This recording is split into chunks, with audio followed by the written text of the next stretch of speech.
Uma revisão sobre arquitetura e organização de computadores.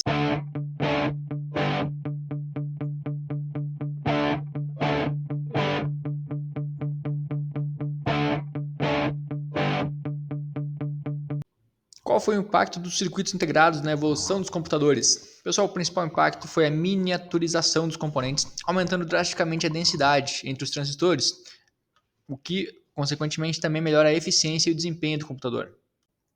Como a computação quântica promete mudar a arquitetura de computadores?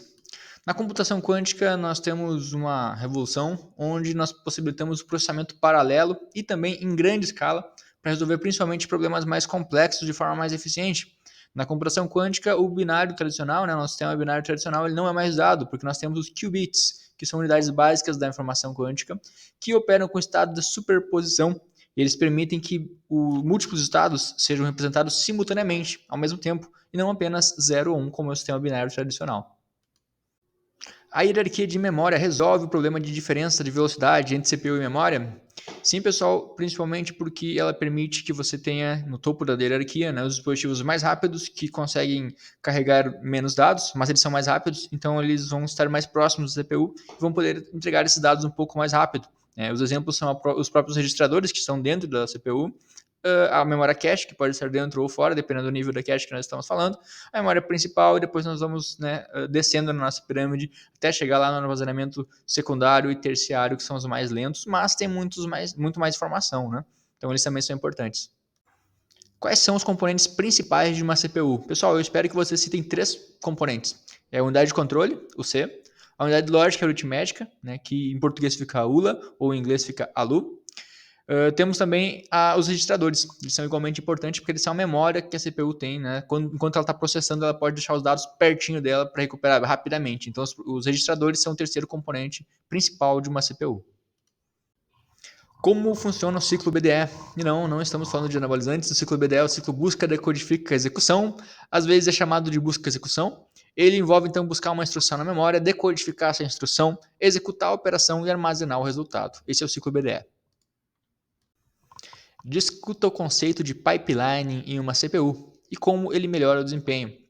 Pessoal, o pipeline, né, uma analogia que tem é quando você vai lavar roupas, por exemplo, e aí enquanto você está lavando um pouco de roupa, você já está secando as roupas que você lavou antes, ou seja, você consegue fazer mais de uma coisa ao mesmo tempo.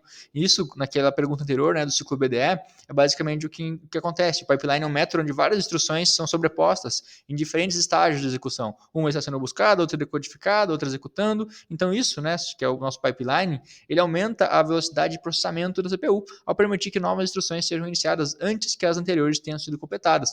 É como eu falei para vocês, eu posso estar secando um pouco da minha roupa enquanto eu lavo a outra roupa, né? Então eu vou acelerar o processo, porque não cabe tudo na minha máquina, assim como não caberia tudo no meu CPU, né, quando eu estou processando a informação.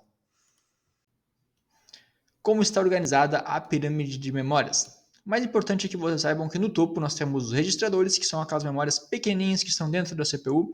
Depois disso nós temos a memória cache, de vários níveis. Nós temos a memória principal e a memória secundária, e ainda tem a terciária lá embaixo, tá?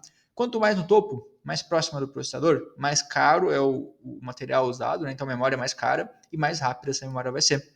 Por outro lado, quanto mais na base, mais espaço nós temos de armazenamento. E normalmente, né, não é uma regra, né, mas normalmente quanto mais abaixo, mais persistência nós temos. Né? Então lá embaixo tem o backup, por exemplo, que a gente vai persistir por um longo tempo, depois tem a memória secundária, que a gente vai persistir também de forma persistente, e a partir da primária a gente não tem persistência, né? A hora que não tem volatilidade, elas são não voláteis, a hora que eu desligo, quer dizer, elas são voláteis, desculpa, elas são voláteis, tá, pessoal? Não voláteis são aquelas que não perdem os dados quando são desligados, como secundária e terciária.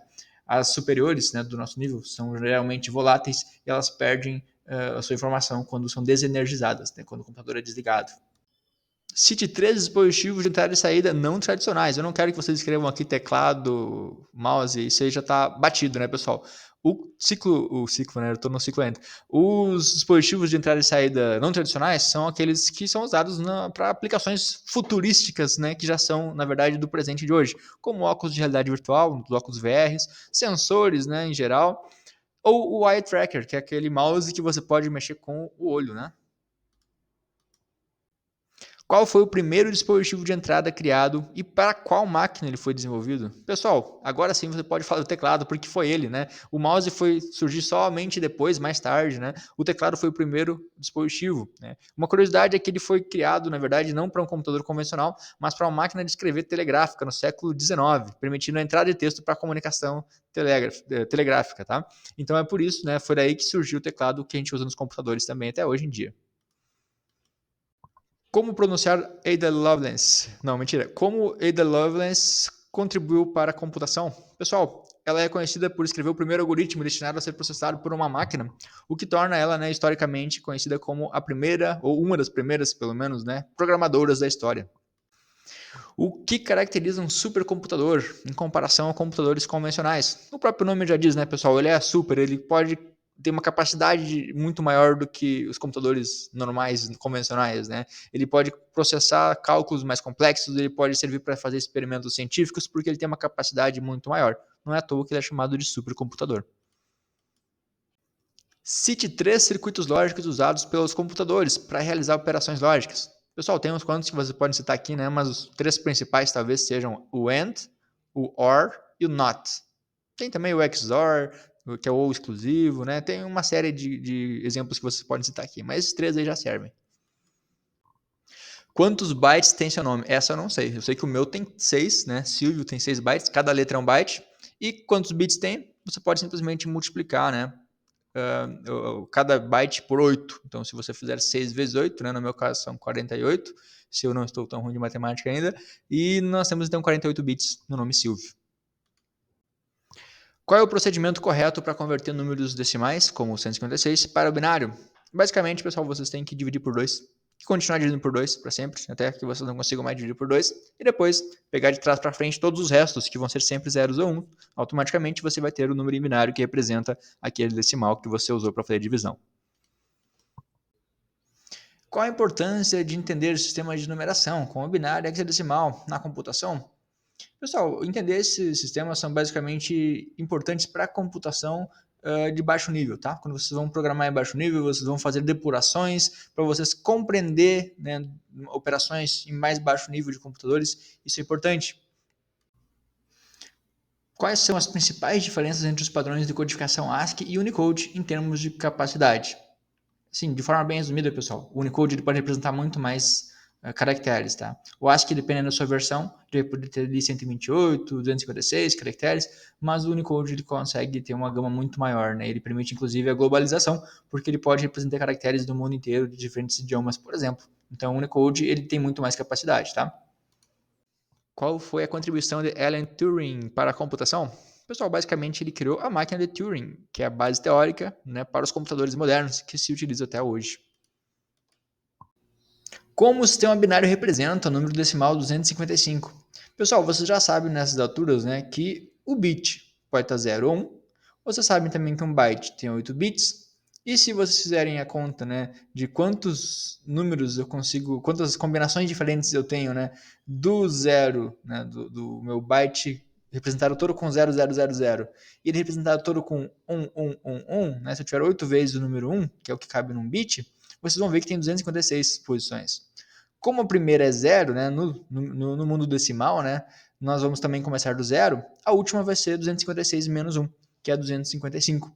Então, em binário, esse número é representado por 1, 1, 1, 1, 1, 1, 1, 1.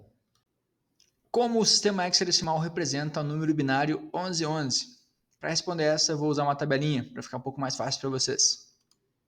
Essa aqui é a nossa tabelinha de conversão de binários para hexadecimais para decimais. O que vocês precisam entender aqui? Essa parte é muito importante. Spoiler, vai cair na prova. Você tem que saber como é que eu conto até 16, né? Em hexadecimal, em binário e decimal. Decimal você já sabe, né? Na verdade, em decimal vocês vão contar até 15 porque começa do zero, né?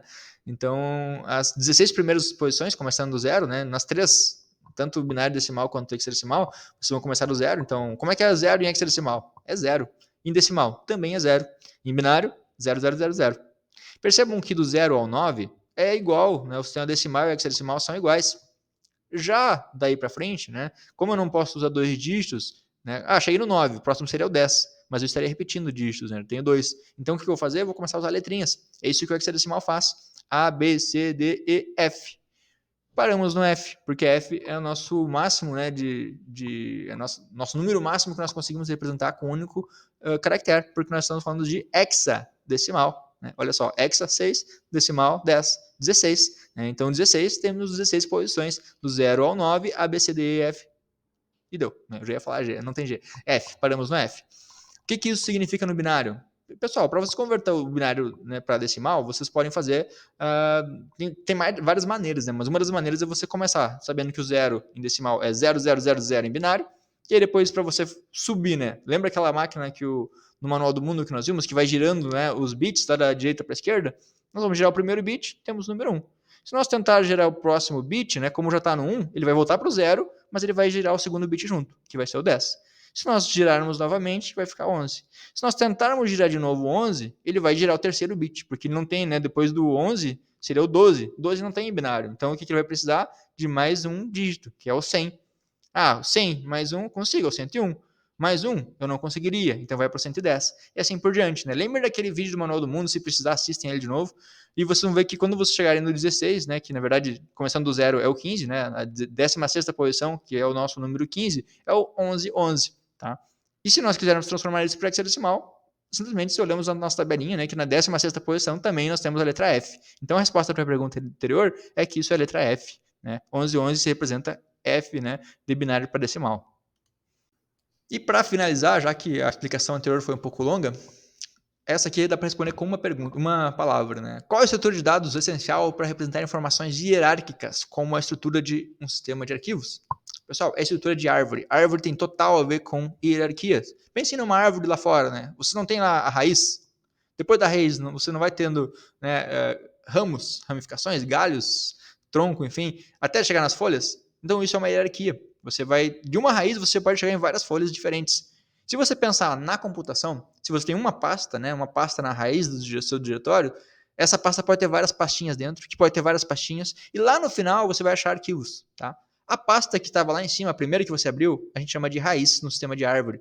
As folhas são os arquivos, porque eles estão lá no final. Beleza?